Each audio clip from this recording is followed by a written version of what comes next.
फूल लोढ़े चमेली फूल लोढ़े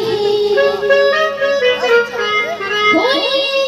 फूल लोढ़े चमेली फूल लोढ़े और सीता जी की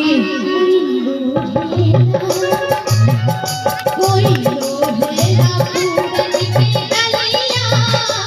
सीता के संग सहेलिया कोई लोढ़ेला चंपा के डलिया सीता के संग सहेलिया लोढ़ी चलिया फूल बनिया सीता के संग सहेलिया सखी फूल लोढ़े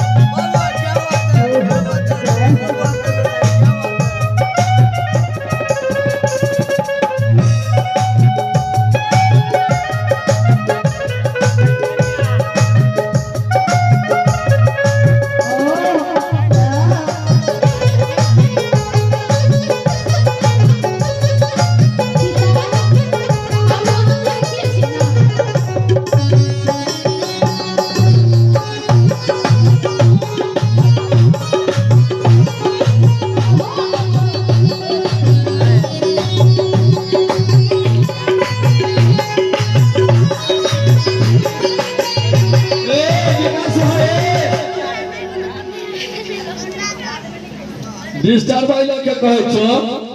सखी सब फूल के ना लोढ़े जात रहे हैं एना क के एगो वाह एना रे घेटा जोड़ी क के जात रहे त घेटा जोड़ी न करबा हां घेटा जोड़ी क के त नहीं जाय छलखिन लेकिन एक संग में झुंड में जरूर जाय छलखिन ताई करे की करू